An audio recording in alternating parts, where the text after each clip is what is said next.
I'm going to call to order the Special Ed Alternative Ed and Early Childhood Subcommittee of Wednesday, May 15th. Please call the roll. Mr. Agnew? Here. Mr. Corey? Here. Ms. Forever? Here. We stand for a salute to the flag, please. Pledge allegiance to the flag. United States of America. And to the republic for which it stands, one nation, under God, indivisible, with liberty and justice for all. Pursuant to the open meeting law, any person may make an audio or video recording of this public meeting or may transmit the meeting through any medium. Attendees are therefore advised that such recordings or transmissions are being made, whether perceived or unperceived, by those present and are deemed acknowledged and permissible. Do we have any citizen input time? We do not. We will move right on to the agenda. I think we can get this done in reasonable order. I just want to make sure we get through all of them. Is anybody opposed to moving the last one up to the front? 3.04. I think that should be a short discussion. Anybody opposed to that? Tom, you all right with that? Yeah, I'm fine. So we're just going to move 304 up for a discussion. I asked that this be put on to make sure everyone's on the same page related to how we students are admitted to both the alternative school and Stone School. So over the past history of my time on this committee, there was a clear process in place, as well as the assistant superintendent was in charge of as the final arbiter of that. So I'm just looking for an update on if that process is still going on, that the assistant superintendent's involved, or do we have any issues there? Because I've heard stories that are not in agreement with that, so. We still have a process in place, referrals we have to follow legal guidelines. We actually have had Attorney Joyce consult with us and work with us with the referral process. Yes, our assistant superintendents are still obviously Dr. B, as well as Ms. Obenchain, because we have a lot of students that are on IEPs. They would be that. If it's a student on an IEP, it has to be a team decision. So legally, it can't be somebody that just says, we're going to refer a student. You have to go through a process, and you have to have that meeting. So we still have those processes in place. Both of those assistant superintendents are also consulted and will make that determination with the team if it's something that is a referral in regards to sending a student from, let's say, from one of the middle schools to RPA. There at the table, we have regular rotation of meetings where they discuss the students, discuss all the interventions that have been in place before the student is finally referred. So if there's a disagreement, the assistant superintendent makes the decision? The assistant, Can there be a case where the assistant superintendent might feel that a student, yes, belongs there, and the principals of the school make the decision without them?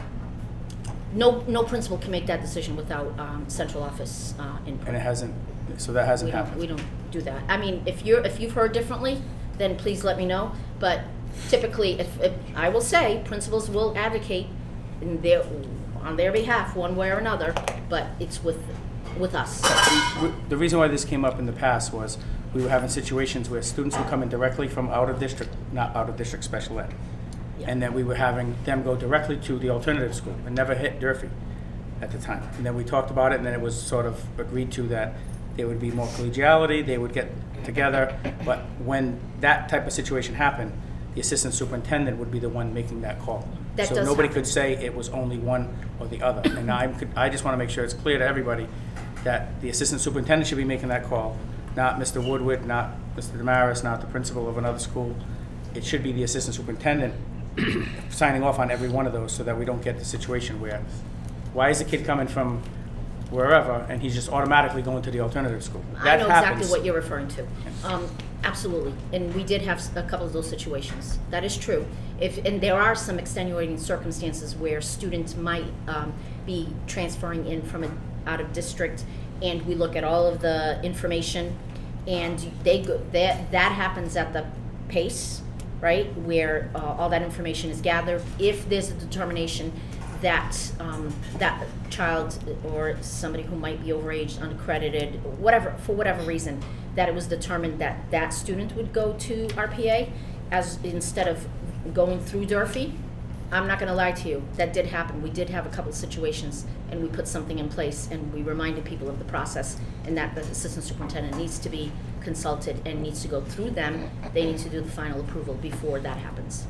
So that's the process that Yeah, is that happening is the now. And process. for the Stone School, the same thing. Stone School is a So- little different because it's based on student's IEP. So that is based on what, if the IEP clearly states that a child requires a therapeutic setting, then they would be sent to, that's where their placement would be. But if a student, let's say a student is at a Talbot, and the student is, there's a team meeting, if it's determined that the student, it's gotta be the team that determines that that student needs a different setting, and then that placement will come as a result of the team meeting. And certainly, Ms. And we don't change, so with that, you can't change an IEP just to meet the needs of school. Well, no, It has but, to be a team meeting, so absolutely. we've gone over this many a time, the same thing. So if students in 8th grade, they go to one of our middle schools. Our middle schools are not a therapeutic day school. Right. Then how do they get it in 9th grade automatically to go to Stone School? So my concern is just that we have to have the assistant superintendent involved in all those decisions because I've said this for years. We have a problem with how we filled up that school with students that aren't necessarily a therapeutic day school placement, but we changed their IEPs to meet the needs and so that they can get to the Stone School. We can't do that in some cases and not all cases is my only concern. And I feel much more confident when we created that, the assistant superintendent signs off on it, that's a safety net for us to just say, yeah, they checked it out and it's not just two principals. Not saying I don't trust the principals, just that the assistant superintendent's there for a reason. So Yeah, if no you're saying that's what's principal- gonna happen, I think that, There's some principals at the table, no principal has the unilateral power to say, this student is going to Stone or this student's going to RPA by themselves. That decision cannot be made unilaterally, and that decision cannot, that's a district decision at that point. and you're saying that the assistant superintendent's Yes, signing off on it? absolutely. Any And questions certainly- other than that? On Please? this? Any other questions on that? Mr. Corey, you have any questions on that issue? No, I just want to clarify on the referral process, should be a policy, that's my only question. Is there a policy written for this, the transitions Process.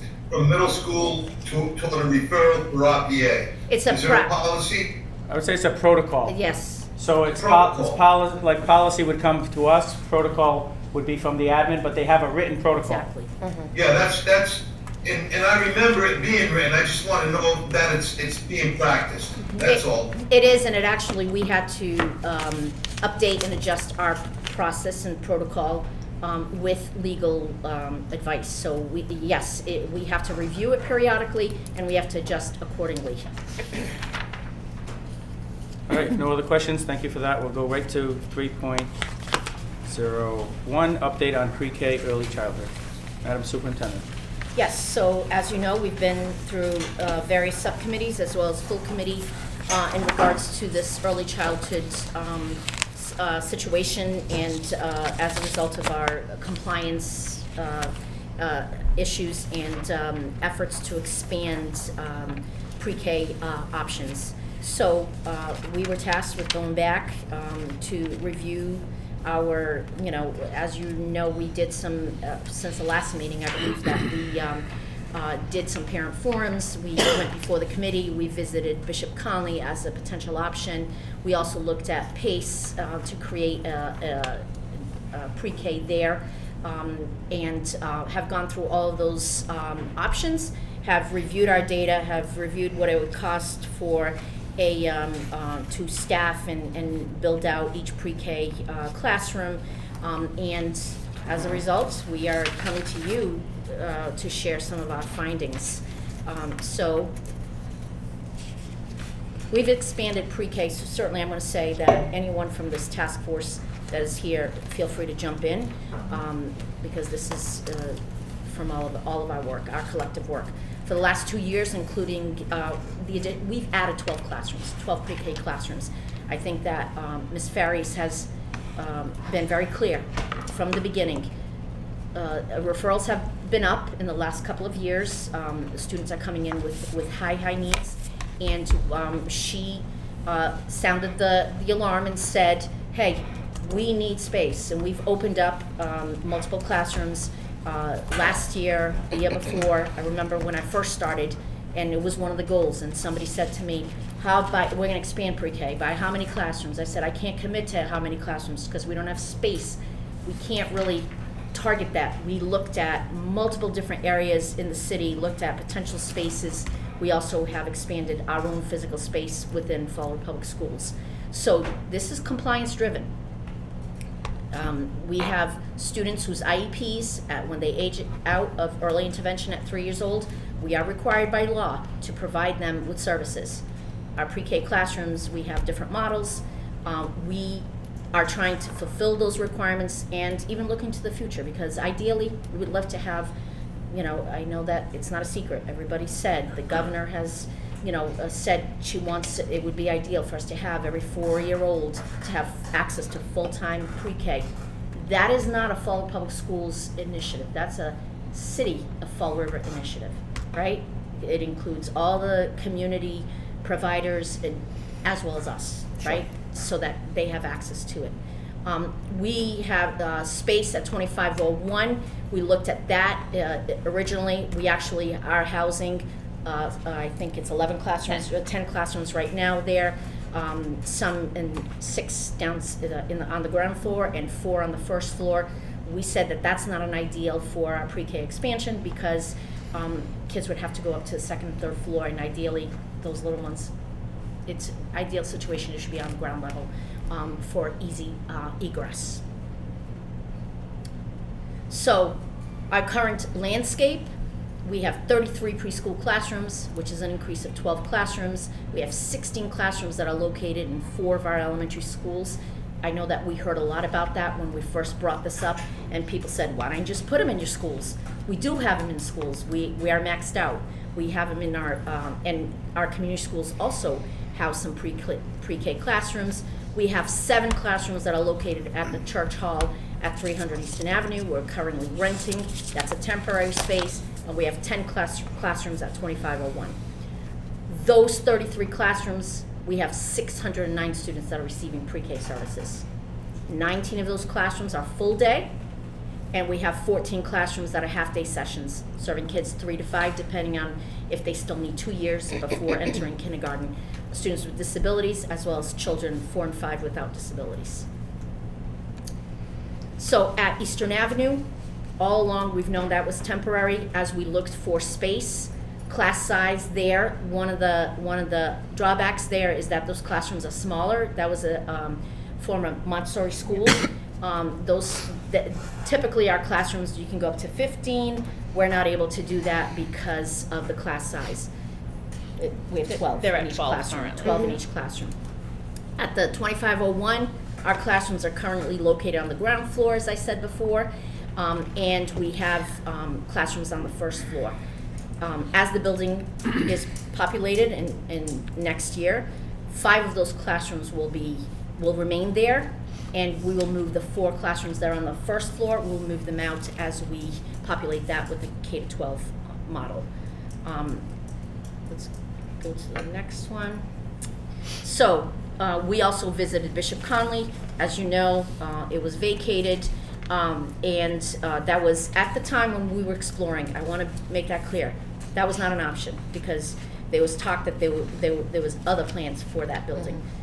Since our beginning of this work, it became a viable option. We went to go visit the ground floor, ample space for us to do that. We could easily have moved those classrooms from Early Learning Center, potentially move 2 other classrooms from one of the other buildings as we make space, and house that for a year while we work on the pace. And we own the space, and we would have to build that out and build an Early Learning Center there, and then we would bring those classrooms together. Can I stop you for a second? Yes. And anybody else, please ask questions as you go, feel free, Yes. so we can try to streamline. Okay, I got a couple.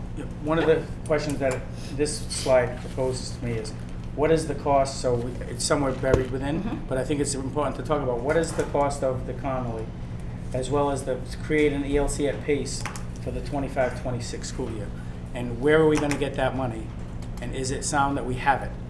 Because I, as we go through this, don't wanna be going into, well, we'll find it, well, I'm sick and tired of hearing the mayor say he's gonna get money to fix that roof for over a year now. I don't wanna keep saying, well, we'll get it. If we don't have 3.5 million identified and how we're gonna pay for it, then I don't wanna go for you get what I'm saying? So I think those other pieces are buried within other documents, but as we go through the slides, I think expounding on those makes sense.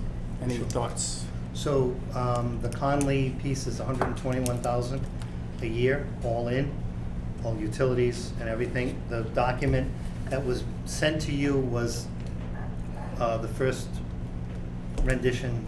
There is a second rendition that I received today from the diocese that actually has that number. The last number, the price was less, but it had a 20% rider to it, or an add-on, which was all the utilities. So we had a conversation that we don't want to be from month to month to month figuring out what we're going to actually pay.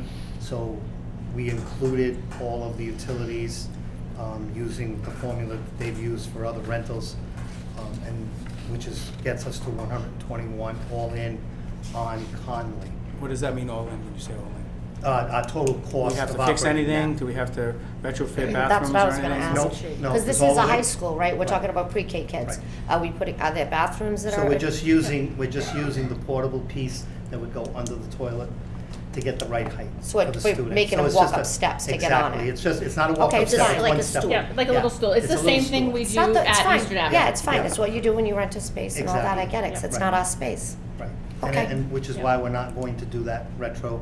How about pace? We're talking about like building on, adding something.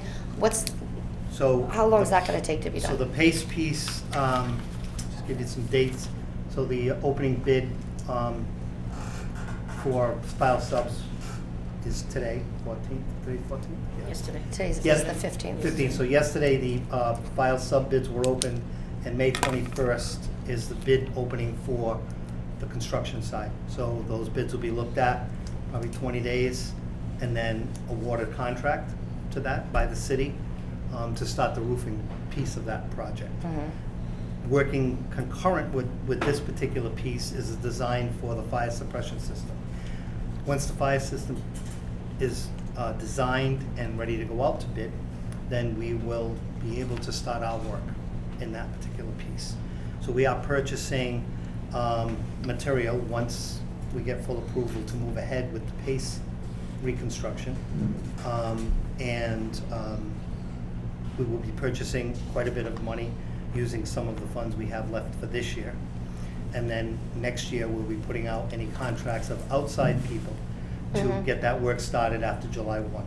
So we will have classrooms available for the move from 300 Northeastern Avenue, and also the Conley. classrooms that we need to move over from Conley.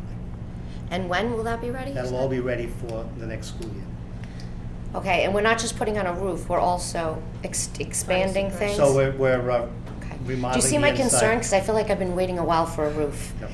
So the roof piece. I don't want to get on anybody, yeah. just saying, We I'm a just little can't move nervous forward, it's not yeah. going to be ready in time. Construction, you know, Ken, you know. It will be, All right. I've heard the construction I trust can you, be delayed. sir, but just saying, I'm a little nervous. We will move that particular piece forward. Okay.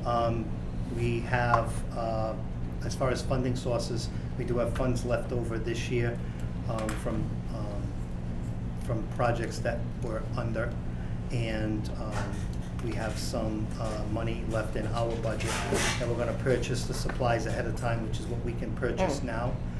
And then after the first of the year, then we will start with the heavy lift. After the first of the new fiscal year, we'll start with the heavy lift of getting in there as soon as we can get the building permit, which will be with the design of the sprinkler system. So, Mr. Corey, any questions on that? No, I'm fine. I hear it. My question is just the money. yes, We were told at the meeting it's gonna cost $3.5 million. it's And three. for one member, and not speaking for anybody else, I haven't been told that we have $3.5 million left over. Well, it's not left over. I'm just saying, Yeah. we haven't been told we have anything left over. Right. We just passed the budget where we said everything was itemized and, well, we don't have any more ESSER funds because we said we used all those in the budget. Right. So my thing is, where are we gonna get the 3.5 million? And I was looking at, Mr. Almeida's not here, but I would ask him, where is the 3.5 million going to come from before we go through this whole process? Because I, for one, do not wanna invest this necessarily at the detriment of all these other programs, because I just don't think we're gonna have $3.5 million left over next year. And So we are bringing some of the work in-house, so $3.5 million based on a square footage price of what that kind of work would require us to go out to bid for. There are gonna be items that we won't be able to do in-house, but there are a good sized chunk of that $3.5 million that we're gonna bring in-house, which again will be labor already built in. There will be some overtime for those people in our ranks to do this work and get this work done in a timely fashion. But we do have some funds, both leftover funds and then funds early on in the year that we can delegate to this project. We have a couple of things that are coming in better than we thought they were, which is 2501. Some of those numbers are much better than we thought they were going to be. Finishing up the second and third floor. So we're going to have some funds from that and a couple of other items within the money that we've already allocated for other projects. For instance, some of the funds that we allocated for different projects within that $3.2 million, I think it was, the last money that the city had owed us. We do have some funds in there, small, maybe a couple of $100,000, maybe $300,000, which is where we're going to stop buying some of the material, and then we'll continue that right after the first of the year. so my only concern is that I can appreciate what you're saying, but as far as, we don't have any of that info. We don't have it listed, we don't have it very clear, so I'm not gonna be voting for anything in the full meeting until we figure out what that is, because it can't be, well, we'll grab a little bit from here, then we maybe grab a little, there's things on that list that I didn't agree with to begin with, but now we have said we're gonna pay for them, so then we shouldn't be, like, when we say we're missing those, we don't see that stuff. We get no information, zero. So I'm asking these questions now, but I understand. if I had the backup, I'd be saying, oh yeah, you said that this was the case, so when I ask some questions, it's for that reason. I think we need to know, do we have the 3.5? I don't know where the city is gonna get the money to pay for that roof. So if we vote for this and the city says they don't have the money, and I'm Well, not they've saying, already made a commitment. I'm just saying, that goes south. Other people make What do we commitments, do? Kat. They don't What do have we to do? keep them. Well, I'm going to And say I'm not, here, nothing and against the mayor, I no, believe he said yeah. it, meaning he wants to do it, absolutely. If the But I'm roof just does not saying, get done, life, then that project is over. If the roof does not get done, then You that can't do project it. is dead in the water. that's what I'm Absolutely. saying. So what we're saying is, we're afraid we're gonna say yes for Conley, yes for this, and all of a sudden next year, no roof, no nothing, no Conley, no this, where do those kids go? And with that being said, this is a nice plan for the kids, the scholars, the pre-K that we have now. Now, looking forward to next year, do you see it being the same number, or do you see possibly an increase like we saw this year? I do see possibly an increase. And now my like we question saw would this be, year. that's kind of a stupid question I asked you, I knew the answer. Where are those kids gonna go? Yep, so within the space that's available at Mm-hmm. Conley, there is room, based on the number of referrals we have, the number of children we have placed in classrooms this year, Mm-hmm. and the number of open seats we are projecting to have available next year from kids moving up Yep. to kindergarten. I think, as I've said a couple of times, I'm anticipating 1 to 2 additional, Classrooms? yeah, there will be space at Conley for that. Not and Conley then- though, I'm not talking about this coming year. No, and then moving forward, I thought we when- were taking all the kids from Conley. I'm talking about the year Yeah, we are. after. The year So this year, they're gonna be in Conley. Next year, when we take them all out of the Yep. 2 spaces we've rented and put them in Pace. Yes, Right? And they then- will all fit. They will all and fit. so when Ken The- and I walked Now, the and year mapped after out- that, see, I'm thinking ahead of the Yep. game. I like to Yep. play ahead of the game, not behind the ball. So the year after that, where are we putting the kids? I'm just saying, it's nice, I'm not saying I didn't answer now, but I'm saying this is what scares me, is when we're always at capacity, then this is a conversation, it'll be a conversation, I won't be here every year, somebody's gonna be here, and it's gonna be a conversation every year. We have to get ahead of, and this is No, no. nothing against the work you've done. You know, I think all the work you've all done has been amazing. But I have to voice my concern, and that is, how are we paying for some of the things that we want to pay for? And if we can't pay for them, what's going to happen? Are we going to be able to rent Conley for another year? If the roof isn't done, if this is the situation, do we have a plan B for keeping these kids in Conley for a second year, or keeping them in Easton Ave for a second year? I'd like to know there's a plan B. And then beyond that, if we do have I'm sorry, my mind is everywhere. If we do have a governor who is then going to come in, whether it's 2 years from now or 3, time ticks. Like, next thing you know, I'm going to be 50. You know what I'm saying? Time goes by fast. So what happens then if she comes in and says, hey, we need more? Now what do we do? So it's like, to me, renting space and hoping we can fix a roof in time and do this in time when we all know we already have space is disheartening to me. I'm not going to fight it anymore. I'm not going to reiterate what I've already said, because anybody can watch a previous meeting. I'm not wasting time. But that is still the way I feel.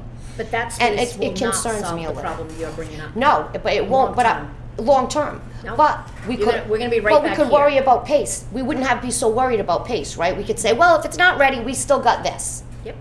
But if it's not ready, what do we got? We got nothing. We got to go back and negotiate with Conley or something, because we would have nowhere. If that building, this plan is telling me if that building isn't ready, if that roof isn't ready, if that $3 million job isn't ready, then come next year, these kids aren't going to have anywhere to go. So I think we need to think of a plan B before, right? That's all I'm suggesting. I do think Obviously, that- I'm going to vote for Conley, or I'm going to vote for these kids to be where they need to be in September, because I'm not just going to stand in front of what needs to happen, but I'm just voicing my concerns. No, That's but all. those are very valid concerns. Yeah. And right from the beginning, we've said this. Like, Yeah. I do think that the school committee has to figure out whether they're gonna invest in a new building, buy a building, build a building, I don't know, for long-term planning. We can't go from rental Mm-hmm. Yeah. to rental, Yeah. or we will be doing just that. And we all know that space is at a premium everywhere Right. you look. So hence I get concerned, we're spending 3 point on this. Is it worth it, or should we really make a big plan to do something more substantial that may cost a little more money, but in the long run won't be 3 million here, 3 million here, fix this here, I don't know. I don't have the answers, believe me, to nothing pretty much in life. But I'm just throwing that out there because these are my thoughts. Where are we gonna be a year from now? Where are we gonna be 2 years from now? You know, that's all. But I mean, I guess I don't know if Tom or you have anything else, we can refer it to vote. I agree with Ms. for. Pereira on what she's saying. The frustrating part for me is going back to February when we first said this. When I heard that we were going to be out of compliance, I said we had 30 days to come back with a plan. That would have taken us to mid-March. At that time, we still had plenty of time to make other decisions on schools or whatever. You and your team and your task force came up with, based on the data and the information, the best plan was to use the Tansy school to do that, because it was under our control, it was singling all those reasons we already talked about. Then we went fast forward to the school committee. School committee meeting happens, it got tabled by the school committee. It's very clear to me that what happened, when we walked into the school committee meeting, I was told by Lisa Lemieux point blank that the mayor already said he's gonna table this. So I believe 100% certain, the mayor already said he was gonna table it. He tried to get the 4 votes. I believe he already told the administration we were gonna table it and we weren't gonna go anywhere, so it got tabled. My frustration has been since then, I've been hearing that it's my fault because I gave 30 days to the administration. Technically speaking, now it's over 90 days and we're still sitting here discussing it. That's the problem, is because now this subcommittee or the full committee is boxed in a corner again. Because it's the middle of May, we have very limited options now to tell somebody you're gonna make a move, like move a whole school or do those. So you've eliminated, by sitting on this for 90 days, whether you did stuff or not, it's now put us in the spot, now we're stuck. The best thing to do would be to take what you own and at least say, we can do that as a guarantee. Then you add to the maybes, if that project took 2 years and we weren't counting on it. This plan that I'm seeing here is basically forcing our hand to say, this is what we have, because we have lost the opportunity to do the other things because the parents complained and nobody wanted to push back with conviction and say, this is the best opportunity and this is the reasons why. We all got afraid and the mayor promised the union that he was going to bury it. Let's just call it like I see it. Not So, we all. But he promised that was You what was just going to said happen. we all were afraid. I said no. No. So what happened is we, meaning everybody Yeah. here, couldn't come back. So the real sensible thing to do isn't this one, but now we're stuck. But now we're stuck with it. And that's the part that's a little bit frustrating for me. If I could just But jump in whatever. 1 second, because Sure. it's on the same line. Yeah. As you know, the way I felt, I made it known. However, the piece that I didn't have in front of me, which has been brought up in all of these meetings, is that we have classrooms that are exploding across the district. Major issues. Grade 2 bubbles, all of that stuff. So by By the Tansy piece happening the way we said it would happen and turning into a pre-K, we only make the situation worse because we negate getting Westall as an elementary school. Because all that happens is bodies shift from one building to another. So we have a pre-K situation that we took care of, and we've destroyed the opportunity for any classroom flexibility at all, because we'll have nothing left. The only At all. thing I have to Nothing. say with that is that I think eventually, and this is my opinion, and this may not be fact, this is what I'm thinking could possibly maybe happen, is that eventually we're gonna have to use Tansy for pre-K.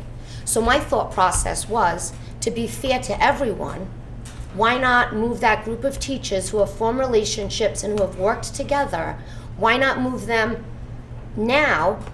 Because eventually, I'm pretty sure we're gonna need that school, and I could be wrong, right? I could be watching on TV 5 years from now and, oh, look, we still don't need it. That's possible.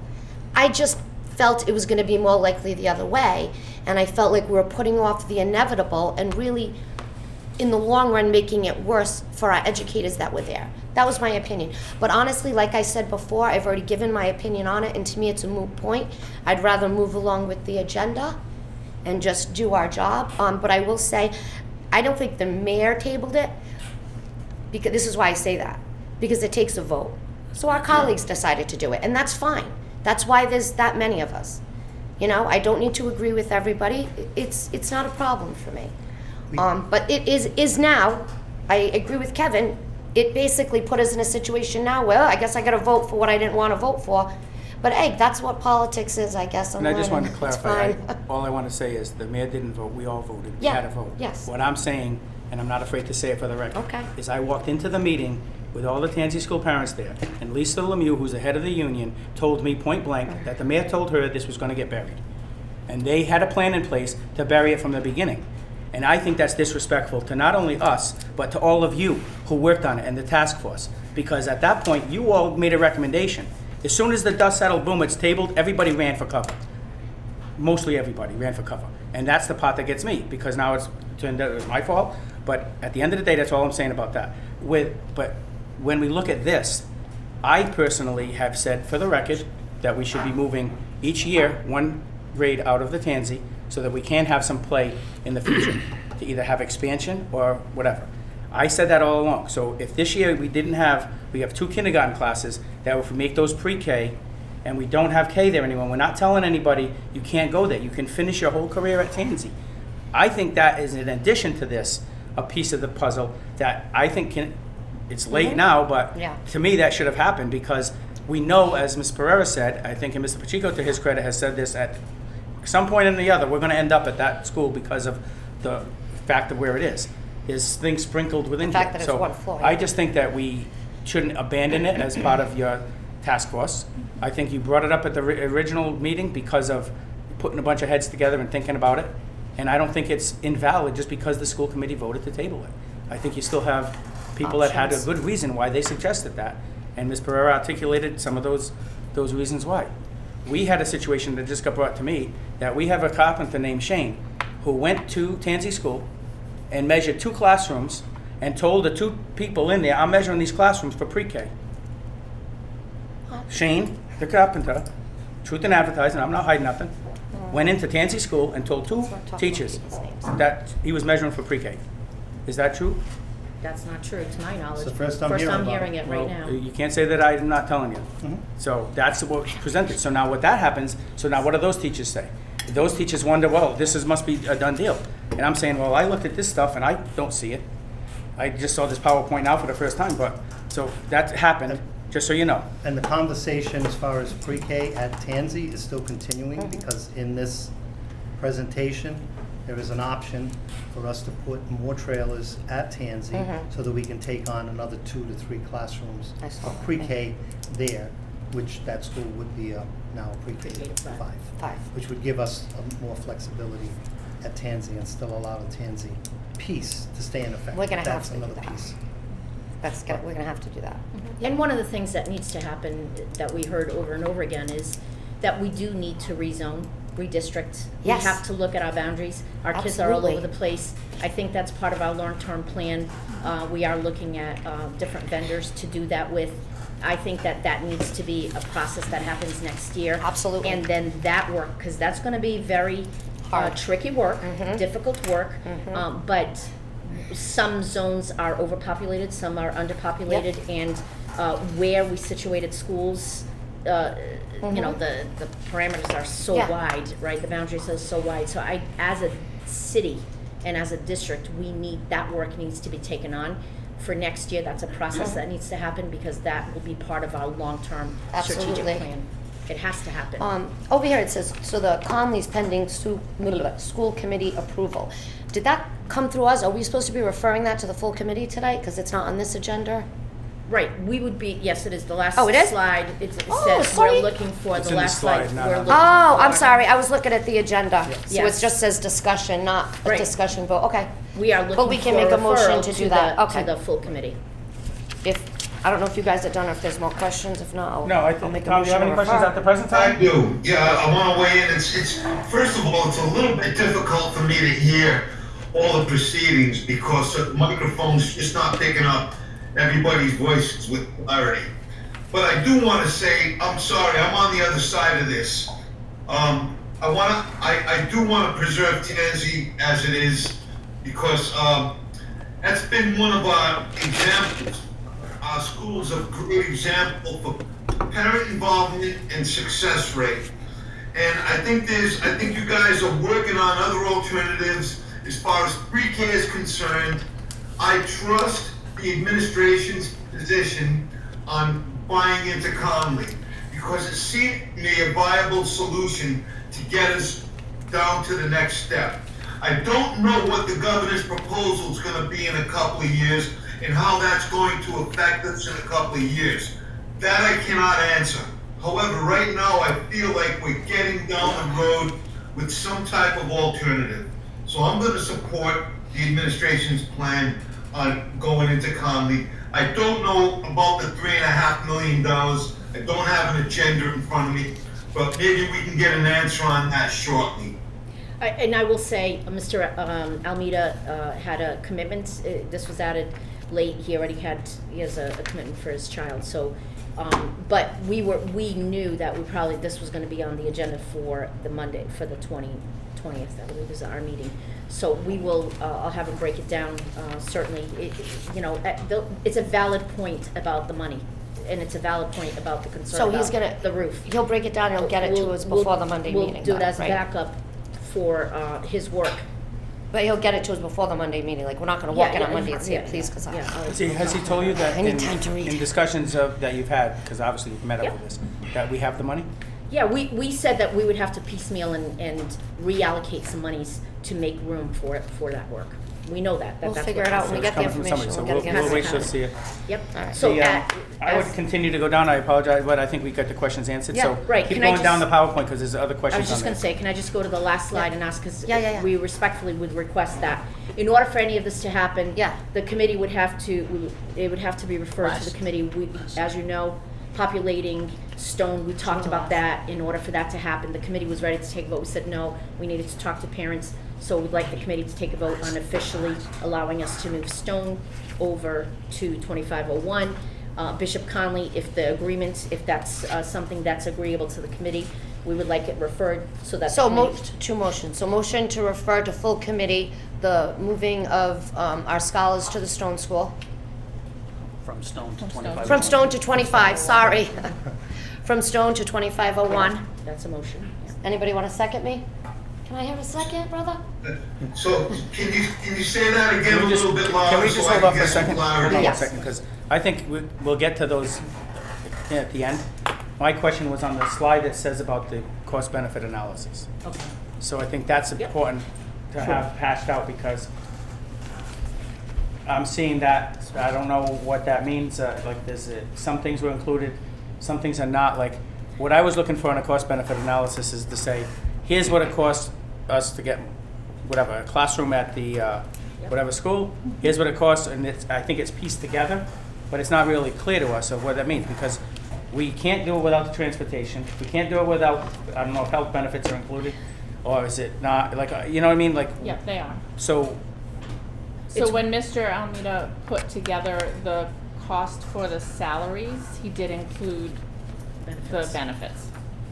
And So for the classroom itself, the teacher and 2 paraprofessionals, he gave you that cost separate. I don't want to speak for him because he isn't here, but some of those classrooms are embedded in pre-K to 8 schools or in pre-K to 5 schools. It's so those hidden costs, the administrators, related services, some of that Changes. looks different depending on where they are. They could be in a pre-K to 8 school that has guess- 35 classrooms and there's only 1 pre-K there. It's I gonna guess look my different. point of clarity for the Monday night, what my thought on a cost-benefit analysis is, we have 5 classrooms at Eastern Avenue.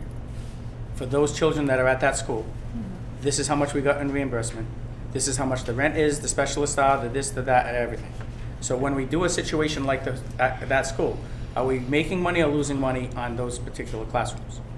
Then we have another site at some other place, 2501.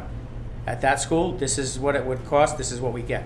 We have half day, we have full day, what does it mean when we have X amount? So we can actually say whether we want to continue expanding or can we only do the minimum by law? Like that's what I'm trying to get at, to figure out because why would we need to create classrooms if it's losing money for one and if it's not mandated by law, right? If I'm going to take from another school for that? Well, So I'm looking for the specificity, I guess, is the only I point. wrote that down. I just want to be clear, for pre-K, the reimbursement is 50%, as Yeah. in typical students. So we will break that down in regards to, but the way But you with that broke it down. 50%, I'm assuming that that's included in the 5.8. Yes, yes. Yes. So it's the slide's trying to show us that our pre-K program makes $80,000 a year.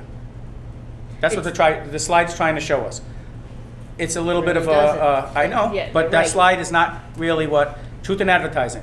You show the public that slide, and they're gonna say, oh, we have a surplus of 81,000 in pre-K. not really. That's not accurate. So I don't take responsibility for that because there was something written up by Mr. Almeida that used the word surplus and then came in on the back end to explain it looks like a surplus, but it's really not. And these were intended, I understand what you're saying, not for public consumption to mislead, but as talking points. So that's like initially with like first glance, yes, this is what it costs and this is how we reimburse.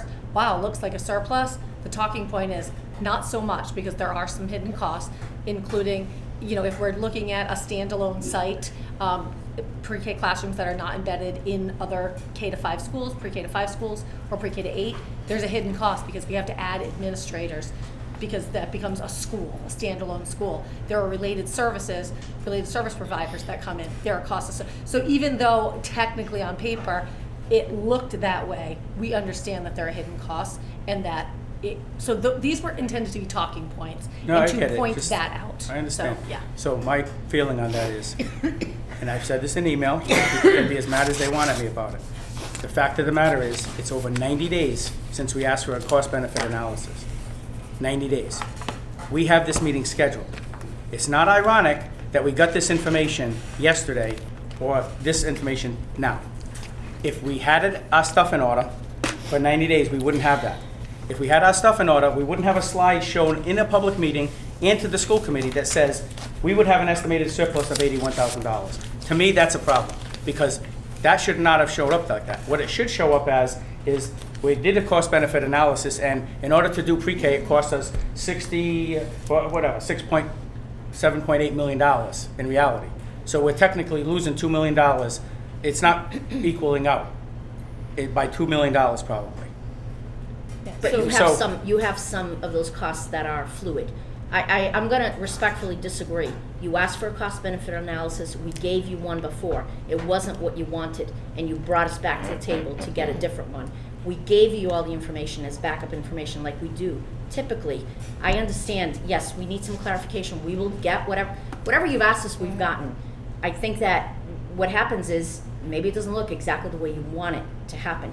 Yeah, this is a big decision. 90 days is really not that long, Mr. Aguirre. I totally agree with you. It's stuff we have to act on, but you're talking about information that the city is going to have to cough up money, we're going to have to find funds, etc. And it's not something that you can have an easy buttoned up answer in 90 days or even 100 days. It's going to take a while. We have to In hindsight, we probably should have redistricted this district last year or the year before when we opened up the last school, when we noticed, oh, we have some that are overpopulated, some that are underpopulated. That should have happened. You're right. I understand. We're in reactive mode. I understand. All I'm suggesting is, I don't think this was done thoroughly enough, in my opinion, and we shouldn't have a slide that says we had a surplus. That shouldn't happen. So you're gonna correct it, I'm sure. You're gonna sit down with your team and say, we gotta get, a better presentation to the full committee. Because this is, the bottom line on 1.8 and funded by the city in transportation. We funded some of that stuff, like they're taking it out of some of our funds. Like that requires a whole nother description of it. But if the pre-K is costing us $2 million overall, at least, if you add in the transportation, it's a different discussion than what something else has to give. Now, it might be that we have to talk to the state reps, who I've also asked for you to have meetings with, to say, you're not funding, if we say we want pre-K, you can't give us half the reimbursement. But how do we get them to change that formula if we don't prove it, and we show them slides that say we got an $80 surplus? So I think it's just gonna help us all to get to a better place to where it's not funding it. We can't really expand. And so I think that's important for Monday, get us some better stuff. I think the 2 votes are only needed, are you saying, is the 2501 and Connolly? Is that Yes. As well as Westall to be approved, for us to open it up as an elementary school. Once we move Stone out, we're gonna have to We have open to up open up Westall. Westall. So the first motion was motion to refer, Do them all at once. do them all at once? Yep. Yeah? All right. Motion to refer the scholars at Stone School to 2501 Main Street. Motion to refer the vote on the rental space at Bishop Conley, and motion to refer turning the Westall School into an elementary. Second. Did you get all that, Tom? Yeah, I got all that. Motion's made and seconded, roll call. Mr. Agia? Yes. Mr. Corey? Yes. Ferrera? Yes. Thank you. Next up is 302, the Resiliency Prep Academy Program of Studies. And is that, Madam Superintendent, is that you, or is that? Nope, they're gonna, She's the vice principal. join us. Yep.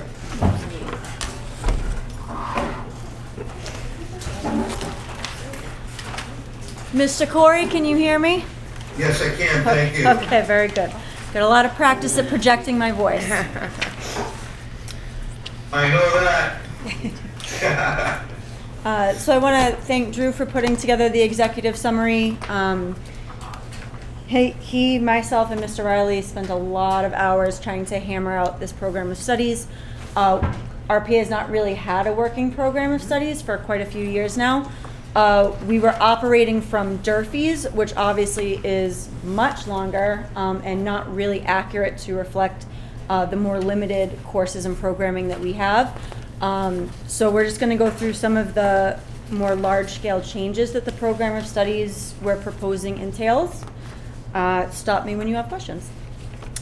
So first of all, we're going to propose moving from a 2-house system where our 7th, 8th, and 9th graders are housed together in one team, and the 10th, 11th, and 12th graders are housed in a second team. We would be moving to 3 houses where the 7th and 8th grade would have a dedicated team, 9th and 10th grade would have a dedicated team, and 11th and 12th would have a dedicated team. What this will allow us to do is sort of streamline the different offerings for different age groups, which present different alternative needs.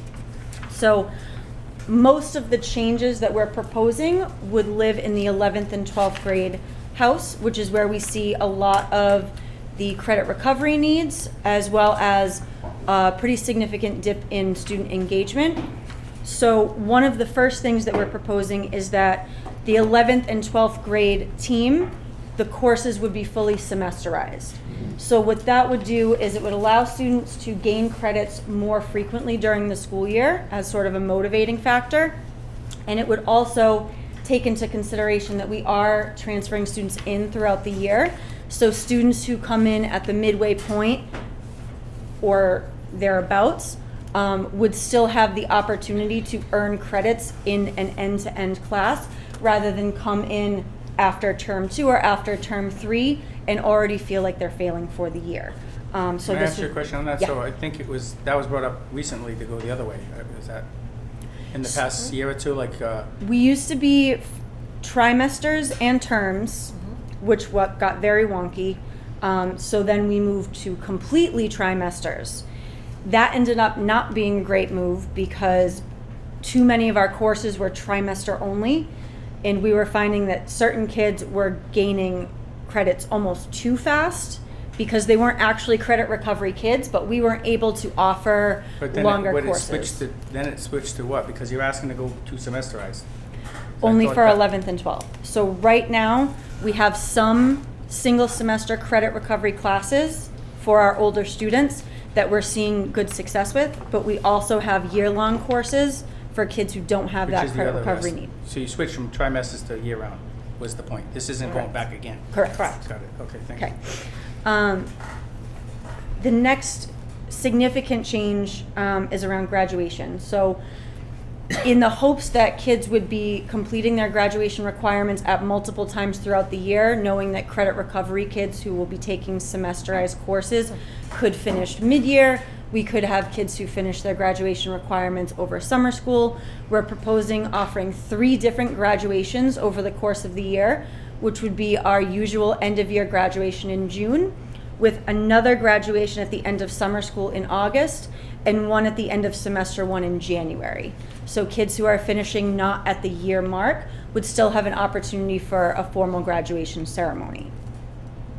On top of that, because RPA does not offer and therefore require world language to the tune of 10 credits, we're proposing that our total graduation credit requirement drop from 100 to 90.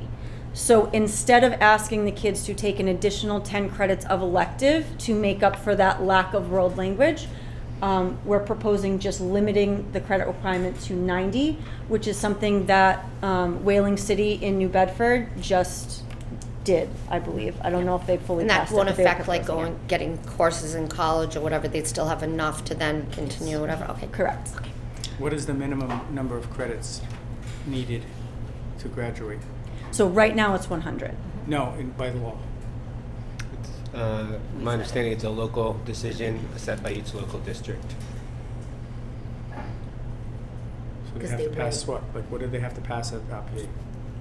3 maths for this? That Oh, yeah. What does that come out to as far as credit? Because Gotcha. if we're gonna change it, quite honestly, based on, like, cases that these kids have, the issues that they're dealing with, whatever, if you're gonna go from 100 to 90, can we go to 80?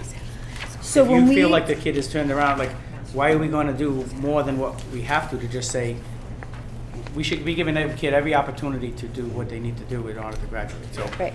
So You can just read it, just so. okay, so we have a breakdown on the actual document that puts the total at 90, but the breakdown would be 20 credits of English, which is 4 years of English, which is pretty standard.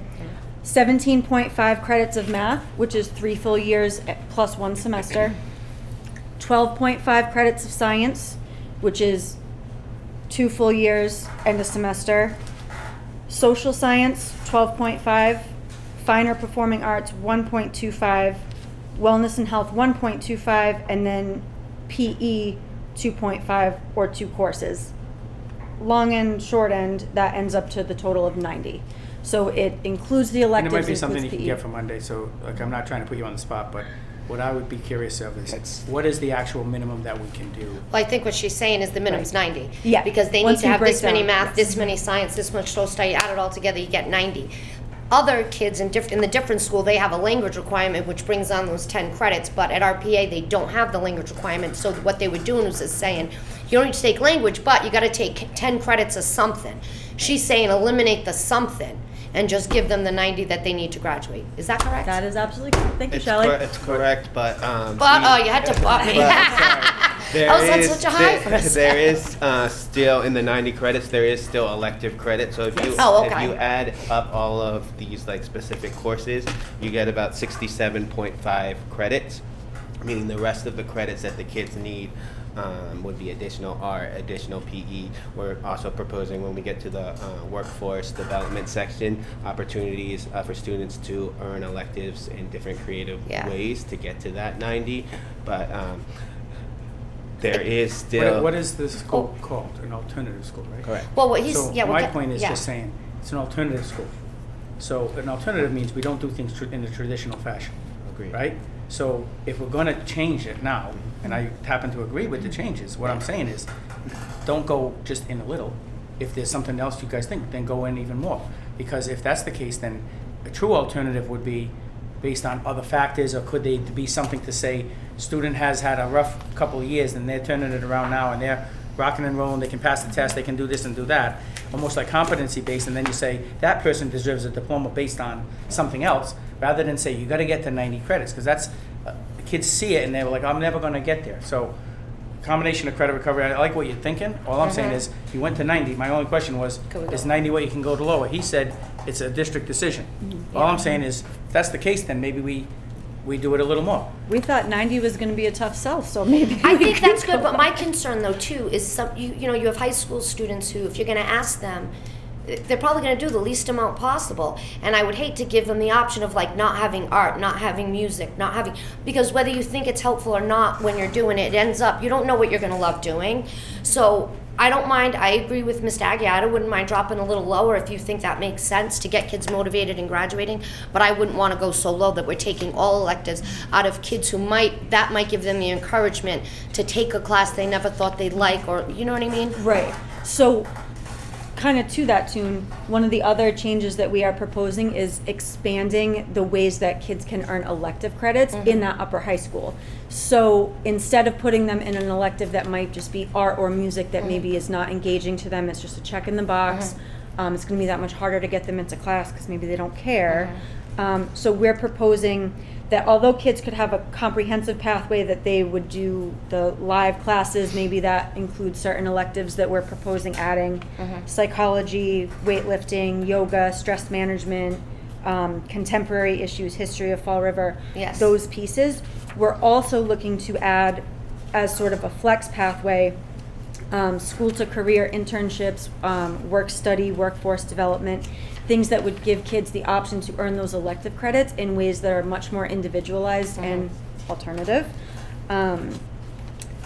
as well as offering Edgenuity, which we've used for several years now, as another option, so that kids have kind of a larger menu to choose from. So they could have a very sort of a more traditional looking day where they come for 7 periods and they take face-to-face classes all day long and then they go home, or they might do a flex pathway where they come, they have some classes in person, and then the rest of their day is offsite at a job internship, could be spent with People Inc. doing workforce development with them.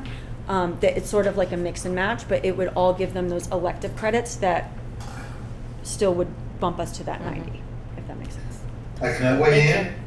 Sure, Mr. Torres. Yeah, so along Almost got It's because the table's tilted, right? You saw my cup before. Oh, no. Do we have a gumdrop case of How that? about this one? He's like, can I weigh in? Yep, boom. What's the policy on When we you break some it? break something, who's pays for Corey's that? gonna- Kevin does. Yeah. There we go. Mr. Cole. All Oh, right. he's there. He's there. Hang tight, hang tight, we're working on it. The computer fell off the table. Can you see everybody now? The computer fell. We lost you for a Okay, minute. you just talk loud. Oh, no. Go ahead. Yeah. Can you hear? Yeah. As far as the 90 credit thing is concerned, that sounds okay to me. I'm glad you guys are putting your heads together to try to figure out some alternatives. But I'm really, really keen on that school population at RPA to develop job skills and accounting skills, basic business courses, how to run a budget, what to look forward to when they turn 21 years of age and facing the real world. That kind of thing. I like the internships idea. I'd like to have job specialists come on in and maybe talk to the kids about future potentials, stuff like that. We cut the business curriculum out of Durfee High School when MCAS got instituted back in the mid-90s, and I thought that was a big mistake because business curriculum taught kids the practical numbers for life. And that's what I hope that the RPA kids could, learn to develop as far as a sense of maturity and skills moving forward. What say you? So we've actually got a few things sort of in the works already in that direction, Mr. Corey. So right now we have People Incorporated, who has obviously partnered with us for a while now. They've been running a weekly speaker series on Wednesdays where they have folks from different career backgrounds come in and present to the students about what they do, what their job entails. Kids always want to know, how much money do you make? They answer that. Today we actually had former students. We had alumni speaker series, so we had a few of them come in and speak to the students about that, which has started to gain quite a lot of success. And then again, in that same vein, the workforce development pieces that we're looking to add are really the classroom component. And again, sort of leaning on our partnership with People Incorporated for this, is a lot of those things that you were just speaking about, right? So resume building, interview skills, professional etiquette, pieces like that. Yeah, and I would. Pre and post tests and stuff like that. I used to run a program like that back in the 90s in Derby, and we really were able to orient quite a few kids toward that direction. So that's the kind of development I'd like to see going on. So I'm glad you guys are looking at it that way.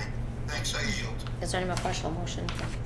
One question before we end. So the issue at the end of, it's a culinary arts thing. Can we get an update on the current status of that? So last meeting we talked about, if I can recall, People Inc. said they hired somebody, then somebody didn't, and where is it now, and where is, are we hiring somebody, and when? Because So I don't have all the pieces, but I can speak a little bit about how the trajectory has gone. We were told to plan on running culinary in January. We scheduled the courses, we scheduled the students. We had no culinary kitchen ready. People Incorporated did hire someone, and then because the kitchen wasn't ready, they said, hey, please stand by, maybe do some classroom things. That person left because they didn't have the facility to use. The kids were getting frustrated sitting in a classroom that was supposed to be culinary that had no cooking happening. I do believe there's some construction happening. I don't know the status of it. That's really not my role. So the issue is admin somewhere. Where So did for they this get year, paid? that part of the contract and program with People Inc. is not coming to fruition. We are planning next year because it's in the budget for next year. We do have somebody already in the pipeline to bring on for next year, but the facility was not ready. Is it ready now? It's not yet ready, Will it be ready in the future? but it It'll will be be ready ready. soon. Yeah. It'll be ready soon.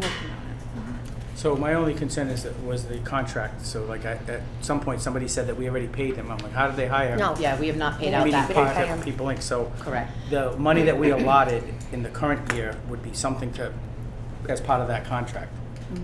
To move in forward my- for next You year. know what I mean? Yep. So then in July, it's gonna be in the budget.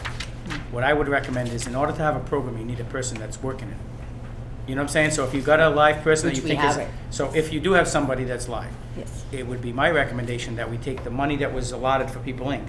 and either have a contract with them for part-time or something to help to build as the place is being built. So the person's gonna get hired in next year. Use the money we have now to actually pay them and put them on a day or two a week or something. We so have a that plan in place. I've been working with Mr. Riley about a way to bring this person on because they are ready to begin. Their plan will be to come in and build the curriculum for the program. And we have a strategy to be able to do that and put that person up against a funding stream to be able to make that happen this year. We are working with People Inc. to plan forward for the future.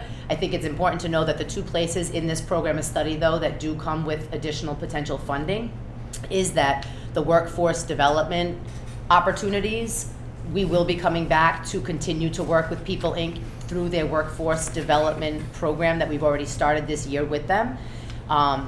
To be able to create the 11th and 12th grade pathways and really personalize those experiences for kids. As we get the culinary pathway off the ground, we do believe that additional pathways will come from that pathway, but we need to get it off the ground first in the first part of next school year. In addition to that, if you look at the And flex. that's optional. Correct. So that's optional as far as why we need People Inc. to do it. It is optional, however, that part of our What I'm saying, partnership. that's just a separate Yes. discussion from this. But I will, Separate but I will say that the partnership with People Inc. this year, the piece of it that has been 100% successful has been the workforce development and the tutoring piece. And we will have data to share with you as the school year comes to an end, so that we can summarize what we did receive from that partnership. But that has been I was very, just saying it's just not part of this vote because Correct. technically we can vote for this without anything with that. yes, we Correct. can. I just want you to know that it will be forthcoming. In addition to that, the one piece of this that is embedded is in the flex pathway. For kids who choose the flex pathway, to what Nicole was noting, that will really become personalized pathways for kids to give them exactly what they need to get over the graduation hump. That being said, if electives or core courses are needed, what we have learned about Edgenuity is that our kids at RPA need extra support to be able to navigate those courses. They cannot do it independently. Otherwise, they likely wouldn't be in the situation that they're in. So we need to look at a layer of support within Edgenuity, as we've talked about before, even through the virtual school application, around an additional support built into Edgenuity. Students will have to apply for that. It will not be given to everybody. They'll have to demonstrate some level of independence. But this will offer opportunities for kids to go to work, to take on internships, but still be able to get academic work completed with teacher on-demand support. So, yes, you are right. This is not embedding a People Inc. contract to make the program of studies fly. However, we will be looking for that support to go into next school year, and we will come back to the committee with a separate contract request, if you would, as it separate. relates, separate, So yes. the other issue of Edgenuity costing a little bit more money. A little bit. I would negotiate with them because I don't think we're using all the Edgenuity that we're paying to its fullest either. So they can be helpful because Yes. whether it's at the high school or whatever, hold on one second.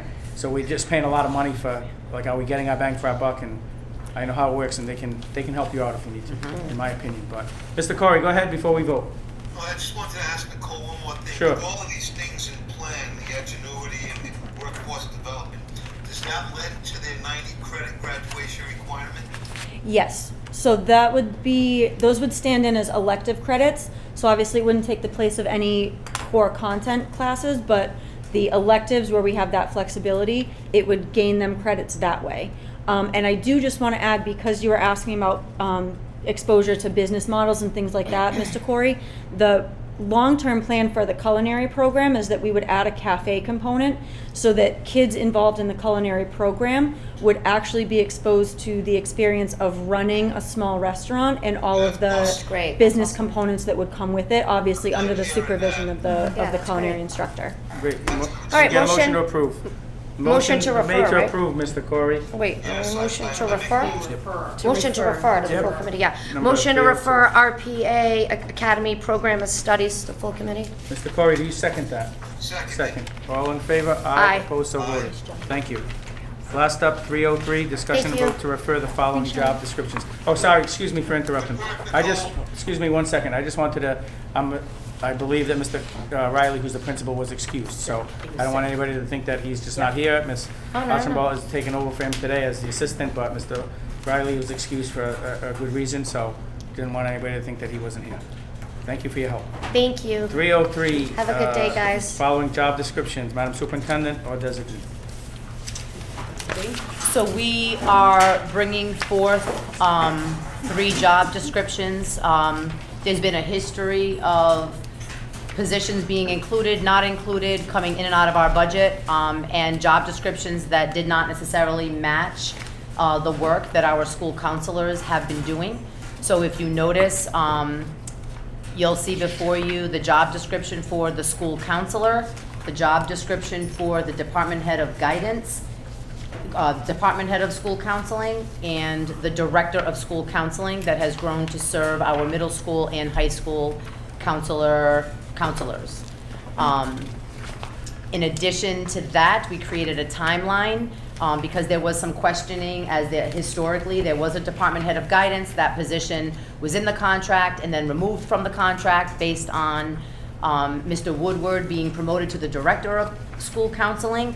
And so as time went on, Mr. Damaris recognized that the high school was still in need of a department head of school counselors, and that bringing that position back through position conversion at the time of the budget was enacted a couple of years back.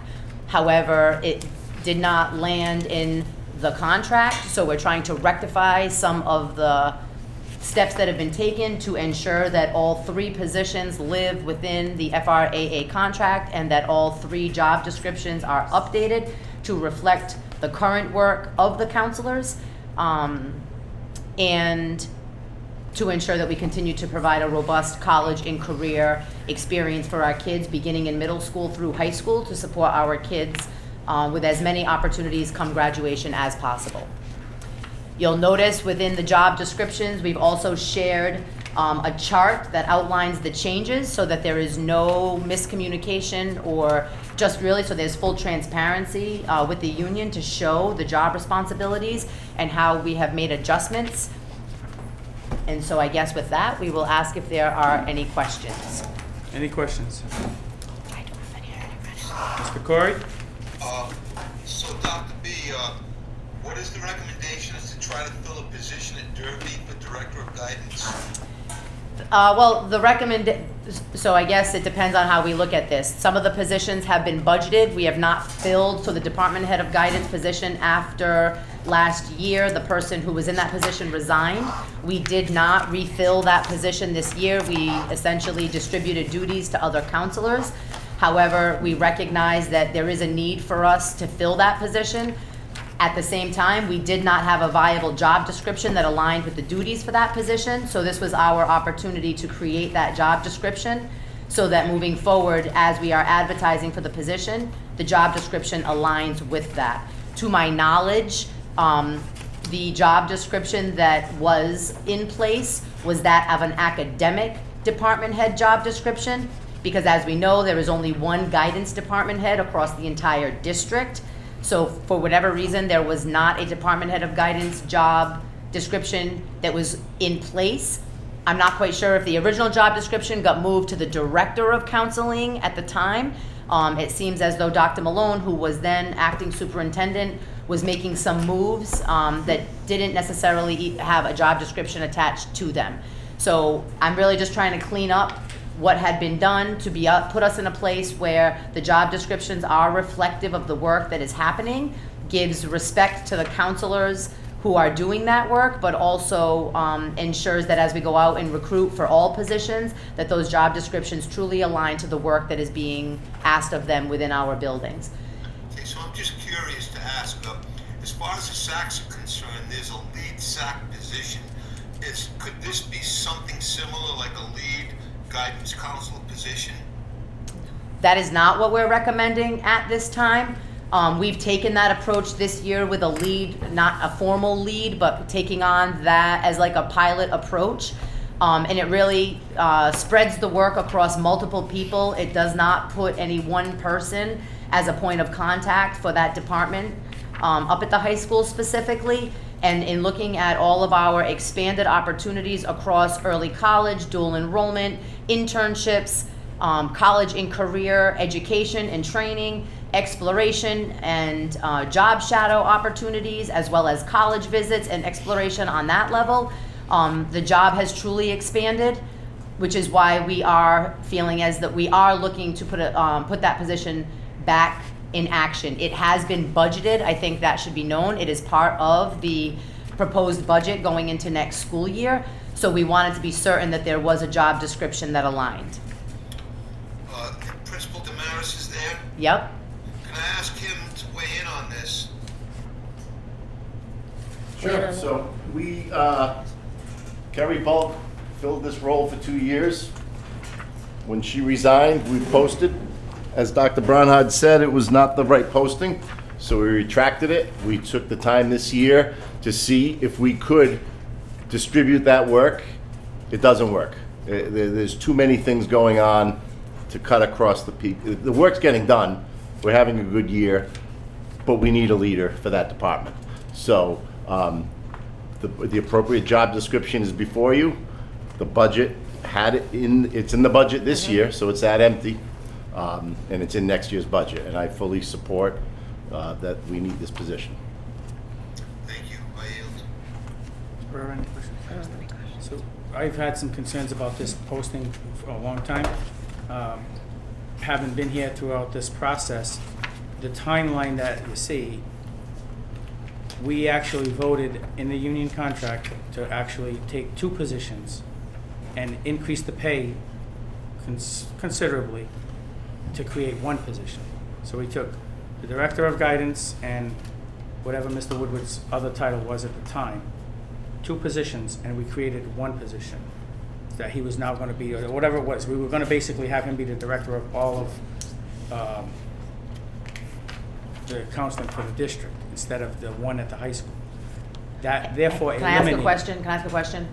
I was under the impression that Mr. Woodward was in the department head position at the time. Correct. There was no, because that was post me being in that position. Yep. There was no director of counseling in the school department at Correct. the time. Right. So right So it here- was Mr. Woodward in his position. Correct. That we converted his position to the director of counseling. Correct. So Okay. we had a position called Director of Guidance. At that time, I believe it's the rule that school department has job descriptions for all positions. So I don't know where that job description was for the original Director of Guidance position, because we shouldn't be having positions under HR and administration that doesn't have a job description. But now I'm told we don't have a job description. We've never had a job description for the title of Department Head of Guidance at Durfee, which Dr. B had once served, Mr. Woodward had once served in. So they served in a job that never had a job description, is what I'm hearing here. Because they That were, becomes from a how I problem. understood it, and even when I was there at the time, it was, and I don't know that I even looked at a job description, if I could be honest with you back then. But the department head position, when it was formalized, and I'm not even sure it was formally when I was there as that, but I was given the duties of it at the time. And that department head position, when Mr. Woodward came in, it was assumed under the academic department head, and because he was a singleton, there were no other people in the district even looking for that job. That was how it kind of went. Yeah, I understand. All I'm Under the saying radar, is- however you want to put All I'm it. saying is protocol. Yeah. Is not that we have jobs filled for years without a specific job I would description. agree. I think that's clear now. Yes. So at that time, in 2017, Mr. Woodward was the department head of guidance at Durfee. It was presented to the school committee, and I was part of this at one point, to say, we want to increase Mr. Woodward's role and convert and combine his position to call him a district person with the union agreement that we were no longer going to have a department head of guidance. We were going to elevate him from 2A to 2D, which is about a $20,000 raise. And then at that time, the rationale was he was going to absorb the duties of the guidance person at the department head at Durfee. The job description that I've seen, or the union contract, said the department head of guidance would have a caseload no larger than 25% of the senior class at Durfee. So union contract gets signed. I think as a school committee member, we just converted and just gave him a raise to a bit higher level position, eliminating the other job. And the union agreed with this and put it in writing. So for the last 4 years, I've been asking this superintendent, the prior superintendent, anybody that wants to listen, to say, how is it that we have a position that was eliminated from the union, but it's been filled for 2 years? Now, this convoluted process of, we approved items in the wish list and the budget, and Dr. Malone probably did some things he shouldn't have done. Not a surprise to anybody, I don't think. But at the end of the day, my concern was that we just said we were going to combine things, and then now we're changing it. So I think Dr. B is now trying to rectify the situation, Mr. Damaris is trying to rectify it, Superintendent's trying to rectify it. So I get the idea of what you're trying to do. All I know is it's frustrating to sit on this side and say, well, we'll combine those 2 positions. We'll give this person a raise. And then whether it's 2 years or 3 years from now, but we now need another position back. That happens way too often in my mind. So some of my heartache isn't about the necessary positions. So that to me is still not clear through this process. The union needs to be involved in it because this is a situation that they're going to go through.